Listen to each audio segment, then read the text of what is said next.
Hello. One of the common concerns about starting to invest is that you might not have enough money to get started. But then again, the whole point of investing is to build your nest egg. And to do that, you don't need a fortune. After all, the whole idea is to develop that fortune, is to grow that fortune over time. So from time to time, you might have come across this term, dollar cost averaging. It's a way that you can build your nest egg over time simply by investing regularly. So in the next few minutes, we'll look at certainly what dollar cost averaging is and whether it works. Well, in simple terms, dollar cost averaging means that you invest a fixed amount of money, the same amount of money every month, in a predetermined basket of securities, and you do so not just at regular intervals, but ideally on the same day every month. Let's say the first of every month. And if it's a Sunday, then you make that investment on the second. So the idea with dollar cost averaging is, let's say, you invest $100 every month in let's say, blue chips on, let's say, the 15th of each month, just as an example. And what happens with that is that as a result of having a fixed amount of money that's going into these securities every month, you buy fewer of these securities when the price goes up, and more of these units as the price goes down. And so in this next table, you can see an example of how that works. In the first month, we've invested $100 in a security which costs $10 each. As a result, you purchase 10 units. Stands to reason. In the second month, and again, let's assume you've made that investment on the 15th, in the second month, the price has fallen to $9. And as a result, you're able to buy 1 unit more, 11 units, not just 10. Month 3, the price, let's say, of the security has gone up. It's now $11. And consequently, because you're still only investing $100, you can only buy 9 units with that money. So you can see how this principle works. The money stays the same, but if the price of the security falls, you can simply buy more with them. And you can see there in the 6th month, $100 invested. If the price of the security is $14, then you'll only buy $7, or rather 7 units, at a time that these units are expensive. All up, this is the 6-month balance. You can see that we've invested a total of $600.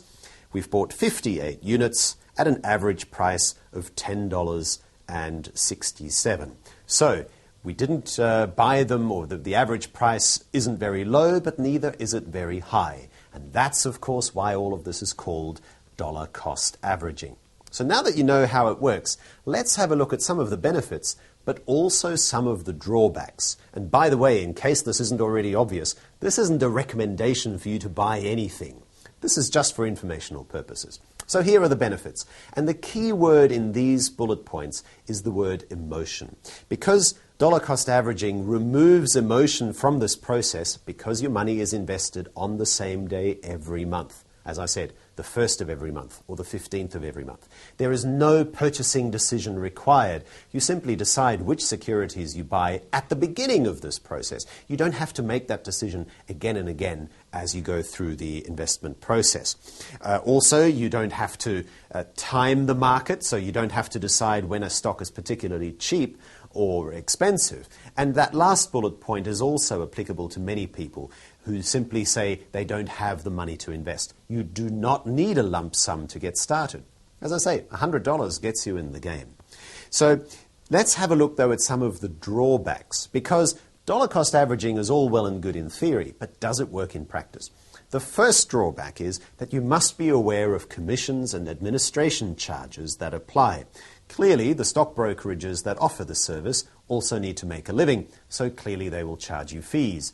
Be aware of them. And incidentally, if for whatever reason they try to deduct the money from your account in any given month, but you don't have the money in there, they'll then charge you an administration fee for having at least tried. Okay, so you've got to be aware of what the commissions and charges are. The second point there relates to a much bigger issue about how smaller gains are made in a rising market. The point is, if you have a lump sum, if you do have a lot of money sitting idly in an account, trickling it into the market through a dollar cost averaging plan may not get you the same returns as putting the whole amount of money in in a rising market. So once again, I'm not telling you to invest all of your hard-earned savings. I'm not even telling you where to invest it or how to invest it. All I'm trying to illustrate here is that a drawback of dollar cost averaging is that in a rising market, if you have a lump sum, you might be better off putting all of that money in at once rather than averaging into the market. You simply have greater benefit or greater exposure to that upward trajectory. And then there's that last point, and that is about the examples. Earlier on, I showed you that table with hypothetical share purchases. But beware of these sort of tables, because some of these examples are flawed.